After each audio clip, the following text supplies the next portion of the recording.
Quais são os 4 arquétipos de gestores brasileiros mais comuns? Será que você se identificará com algum deles? Quais são as suas virtudes? Quais são as suas armadilhas? E o que fazer para melhorar? Muito bem, aqui é o Ricardo Malê, seja bem-vindo a mais um episódio do nosso podcast Dicas de Liderança. E nesse episódio eu confesso que estou algum tempo aqui sem gravar, mas me ocorreu essa ideia que eu acho que é muito bacana compartilhar aqui com você, porque depois de trabalhar aí desde 2011 exclusivamente, né, desde 2011 trabalhando exclusivamente só no treinamento de líderes, só no desenvolvimento, na mentoria de donos de negócios, de gestores, eu pude acumular alguma experiência direta que me permite aí trazer para você uma visão, um panorama de 4 arquétipos que são muito recorrentes, né, que são muito frequentes e que acabam sendo aí o material que eu trabalho, né, no dia a dia com essas pessoas. Então a gente vê claramente, né, esses 4 tipos. E eu já vou dizer para você quais são esses 4 arquétipos que eu dei aqui nomes curiosos, né. O primeiro arquétipo é o arquétipo do bombeiro. Esse é meio autoexplicativo, eu já vou explicar, mas com certeza você já sabe do que se trata, né. O arquétipo do bombeiro, do gestor bombeiro. Nós temos o arquétipo do gestor, que é o amigão. Nós temos o arquétipo do gestor técnico e o arquétipo do gestor tem um nome diferenciado para esse aqui, né, e que eu tô dizendo que é o arquétipo do gestor influencer. É um termo, bastante moderno, digamos assim, bastante atual, mas que nos remete claramente a que tipo, né, qual é o tipo de gestor a gente está falando. Eu vou explicar cada um deles e vamos dar aqui fazer uma análise, né, de pontos positivos, pontos que são os pontos que são, digamos assim, a sua área, eh, a sua sombra, né, aquela parte, assim, daquela personalidade que é pouco percebida pelo próprio gestor e que ali temos oportunidades, grandes oportunidades de melhoria. Vamos começar então falando aí desse primeiro arquétipo, que é o arquétipo do gestor bombeiro. Esse é fácil de explicar, todo mundo sabe que é um gestor que passa o tempo inteiro apagando incêndios, né, aquele gestor que está sempre como ele diz, né, a frase mais, comum, né, desse tipo de gestor ou dono de negócio é o seguinte: "Ricardo, eu tô na correria". Quantas vezes eu já ouvi esse termo, né: "Ah, hoje vai estar difícil para a gente fazer a nossa sessão, porque eu estou na correria. Olha, eu não consegui executar aquela atividade, porque eu estou na correria". Então esta correria, né, tem que ter algum motivo. Aí você vai me dizer: "Ricardo, é claro, né, o dia a dia de negócios é uma loucura, né, meta para bater, é funcionário que não vem né, é problema o tempo inteiro, problema de relacionamento, é conflitos, é coisa". Sim, tudo isso é verdade, tudo isso é verdade. Agora tem o seguinte, tem alguns gestores que estão na correria e vivem na correria e de certa forma se acostumam com a correria, e é isso que nos faz refletir. Por quê? Por quê? Porque esta correria, acaba sendo em algum momento vista como algo normal. E às vezes até é tão normal que vira habitual e se é habitual acaba se tornando até um certo apego. Por algum motivo o gestor que está na correria, o gestor que é o bombeiro, parece até, e aí é para refletir, parece até que gosta desta lida, gosta dessa rotina. Por que será, né? Bom, o que eu percebi, a minha relação aí com os gestores, com os donos de negócios, é que, talvez, tá, em alguns casos, aí você pode analisar, alguns casos existe uma certa necessidade de se sentir importante, se sentir ocupado. E se eu não estou ocupado, parece que eu perco o meu valor, parece que eu perco a minha importância. Então, mesmo que a coisa não esteja assim, com aquela necessidade de uma grande correria, a gente faz questão, talvez até de forma inconsciente, de acabar tornando tudo uma grande correria. O fato é que esse gestor, ele tem sim grandes virtudes, né, o gestor incêndio, o gestor, bombeiro, né, que está sempre apagando incêndio, virtudes desse gestor é que ele tem um grande comprometimento, ele tem muito foco em resultado, quer ver as coisas sendo executadas, né, eh, de uma forma rápida, mas existe aí, né, um ponto de de melhoria, que é justamente começar a enxergar a necessidade de planejar melhor, né, de não aceitar a correria como algo normal, né, de tirar da sua psicologia essa ideia de que eu só sou um gestor bom, eu só sou reconhecido se eu estiver muito, mas muito atolado de trabalho. Hã, É necessário criar um outro paradigma, outra visão, né, um outro modelo de gestão, no qual o gestor ele tem tempo. E ele tem tempo para quê? Ele tem tempo para planejar, ele tem tempo para melhorar e tem tempo para fazer, principalmente, uma coisa que é incrivelmente óbvia, mas raramente feita, que é ter tempo para as pessoas, ter tempo para lidar com a equipe, mas não lidar apagando incêndios, resolvendo conflitos que não deveriam nunca ter acontecido, mas sim ter tempo de qualidade, tempo para ajudar quem precisa de ajuda, tempo para orientar quem precisa de orientação, tempo para corrigir quem precisa ser corrigido, tempo para incentivar quem precisa ser incentivado. Então, o gestor que não tem tempo, está sempre na correria, ele precisa mudar essa visão e começar a pensar: "O que eu devo fazer hoje para tornar, né, o meu tempo mais viável?". E às vezes, tem coisas simples, né. Agora, recentemente, trabalhando com uma mentorada minha, ela se deu conta de que ela passava muito tempo resolvendo os famosos incêndios, muito relacionados à gestão de conflitos das pessoas. E picuinhas e coisinhas que iam acontecendo no dia a dia. O que que eu sugeri a ela? Olha só que medida simples. E ela aplicou com muito sucesso. Ela simplesmente estabeleceu um horário fixo na rotina dela, né, de vamos dizer das 14 às 15 horas eu estou disponível para resolver questões da equipe. Noutros horários apenas se for uma emergência. Pronto, o fato de estabelecer uma rotina, veja, e o que que é isso? É planejar o seu próprio tempo. É planejar, é não aceitar a correria como algo normal. Para isso a gente precisa vencer, portanto, né, essa carência, não digo, não sei se é carência, mas essa visão de que eu só sou importante se eu estiver atolado de trabalho, tá. Você se torna importante quando você tem tempo de qualidade para oferecer para sua equipe e para a estratégia do seu negócio.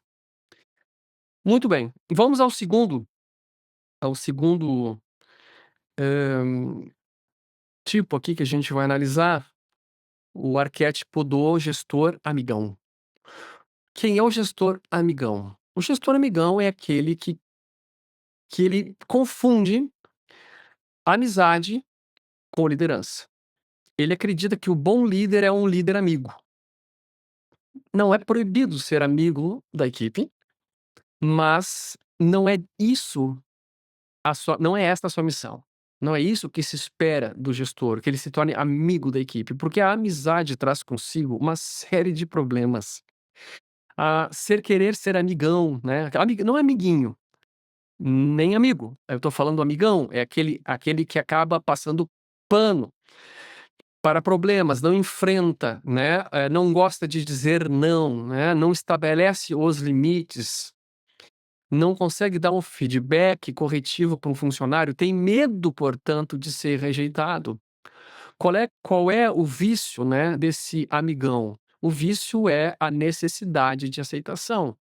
Por isso eu quero ser tão próximo, por isso eu quero ser tão aceito às pessoas. Se eu faço algo, se eu temo fazer algo que eu seja mal visto pela equipe, isso acaba colocando por terra todo o meu projeto de me tornar próximo e amigo das pessoas. Eu temo, né, que se as pessoas não forem minhas amigas, elas não serão, leais ou não serão boas, funcionárias, não desempenharão bem as suas atividades. Isso não é verdade. O que você precisa ter com a sua equipe não é uma amizade, e sim uma relação fortíssima de companheirismo, que é diferente de ser amigão, tá. Então qual é a saúde aqui de desse perfil? O ponto de saúde, o ponto de sanidade, o ponto eh, de ter uma relação saudável é não esperar, né, das pessoas essa aceitação. Muitas vezes você vai ter sim que ser a pessoa firme, a pessoa dura e colocar um limite, dizer: "Não". Então esse arquétipo também é absolutamente comum, né, entre os gestores, né.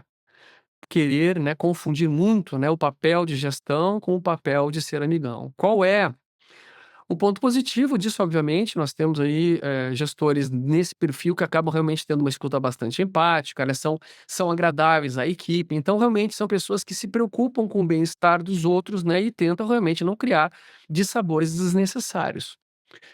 Porém, às vezes, né, como eu pontuei, as consequências são terríveis, né, acaba sendo que as pessoas se tornam, irresponsáveis, né, se tornam muitas vezes folgadas, como a gente diz, e para a gente ter uma certa sanidade, nesse perfil e entender que do que se trata realmente ser um bom gestor, é ser um excelente educador. E o educador é aquele que sabe dizer sim quando é sim, sabe dizer não quando é não, sabe corrigir quando é necessário, sabe incentivar, elogiar quando é merecido, né.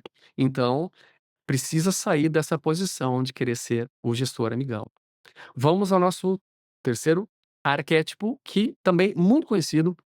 Esse aqui tenho certeza que você já trabalhou com alguém assim, conhece alguém assim ou talvez até você seja deste perfil. É o famoso arquétipo do gestor técnico. Este aqui é absolutamente comum, né, o gestor técnico é aquele que acaba sendo promovido justamente por ser tecnicamente excelente. E por ser excelente na técnica, ele se apega a essa autoimagem e tem muita dificuldade em desenvolver, em capacitar, em treinar as outras pessoas. Por quê? Porque o grande temor do gestor técnico, né, como ele é o centro, ele é a fonte do saber, ele é a fonte da competência, ele teme se desenvolvendo outras pessoas, 2 coisas acontecem que são vistas como, desagradáveis para esse arquétipo. Uma, se eu desenvolver as pessoas ao meu redor, eu perco o controle da qualidade daquilo que eu tecnicamente sei que eu sou muito bom, né, pois justamente foi por isso que eu me destaquei. Então eu não quero, como a gente diz, eu não quero soltar o osso, né. Então não solta o osso, centraliza, não consegue delegar, não consegue desenvolver, não consegue treinar, tá. Então perder o controle da execução. E outra questão é a ideia totalmente equivocada que se eu desenvolver as outras pessoas, eles podem se tornar melhores do que eu. E sendo assim, será que eu não me torno dispensável? Pois saiba, o que se espera de um bom gestor não é que você seja um bom executor, é que você saiba fazer os outros fazerem bem. É isso que se espera de um bom gestor.